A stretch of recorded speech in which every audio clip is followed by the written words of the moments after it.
Diesel ಬೆಲೆಯನ್ನ ನಾವು ಕೇವಲ ₹3 ಏರಿಸಿದ್ದೇವೆ ಅಷ್ಟೇ. ಮೋದಿ ಅಧಿಕಾರಕ್ಕೆ ಬಂದ ನಂತರ ಅಡುಗೆ ಅನಿಲ, ಪೆಟ್ರೋಲ್ ಮತ್ತು ಡೀಸೆಲ್ ಬೆಲೆಗಳು ಕ್ರಮವಾಗಿ ₹400 ರಿಂದ ₹38 ಮತ್ತು ₹35 ದುಬಾರಿಯಾಗಿದೆ. ಆಗ ತೆಪ್ಪಗಿದ್ದ ಬಿಜೆಪಿ ಅಶೋಕ್ ಮತ್ತು ವಿಜಯೇಂದ್ರ ಗ್ಯಾಂಗ್ ಈಗ ಪ್ರತಿಭಟಿಸುತ್ತಿರುವುದು ಬರೀ ನಾಟಕ ಎಂದು ಸಚಿವ ಎಂಬಿ ಪಾಟೀಲ್ ಎದಿರೇಟು ನೀಡಿದ್ದಾರೆ. ಮಂಗಳವಾರ ಬೆಂಗಳೂರಿನ ತಮ್ಮ ನಿವಾಸದಲ್ಲಿ ಮಾಧ್ಯಮ ಪ್ರತಿನಿಧಿಗಳ ಜೊತೆ ಮಾತನಾಡಿದ ಅವರು, ಬಿಜೆಪಿ ಅಧಿಕಾರದಲ್ಲಿ ಇರುವ ಮಹಾರಾಷ್ಟ್ರ, ಮಧ್ಯಪ್ರದೇಶ ಮುಂತಾದ ರಾಜ್ಯಗಳಲ್ಲಿ ಪೆಟ್ರೋಲ್ ಮತ್ತು ಡೀಸೆಲ್ ಬೆಲೆಗಳು ನಮಗಿಂತ ಜಾಸ್ತಿ ಇದೆ. ಬಿಜೆಪಿ ಅಲ್ಲೇಕೆ ಪ್ರತಿಭಟಿಸುತ್ತಿಲ್ಲ ಎಂದು ಪ್ರಶ್ನಿಸಿದರು.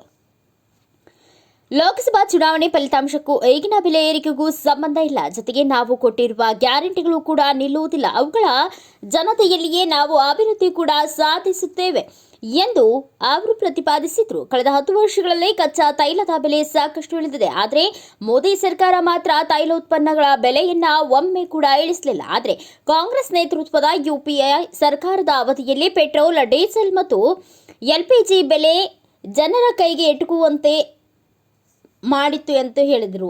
ನಾವೀಗ ಕೇವಲ ₹3 ಮಾತ್ರ ಏರಿಸಿದ್ದೇವೆ. ಆದರೆ ಮೋದಿ ಮತ್ತು ಬಿಜೆಪಿ ನೀತಿಗಳಿಂದ ಜನರ ಜೀವನ ದುಬಾರಿಯಾಗಿದೆ. ಇದು ವಾಸ್ತವದ ಸಂಗತಿ. ಬಿಜೆಪಿ ನಾಯಕರು ಮೊದಲು ಇದರ ವಿರುದ್ಧ ಧ್ವನಿ ಎತ್ತುವ ಕರ್ತವ್ಯ ಮಾಡಬೇಕು ಎಂದು ಅವರು ಆಗ್ರಹಿಸಿದರು. ಮುಖ್ಯಮಂತ್ರಿ ಸಿದ್ದರಾಮಯ್ಯ ಅವರು 15 ಸಲ ಬಜೆಟ್ ಮಂಡಿಸಿದ್ದಾರೆ. ಅವರ ಆರ್ಥಿಕ ಜ್ಞಾನದ ಬಗ್ಗೆ ಜನರಿಗೆ ಚೆನ್ನಾಗಿ ತಿಳಿದಿದೆ. ರಾಜ್ಯದ ಬೊಕ್ಕಸವನ್ನ ಹೇಗೆ ತುಂಬಬೇಕು ಎಂಬುದನ್ನು ಅವರು ಬಲ್ಲರು ಎಂದರು.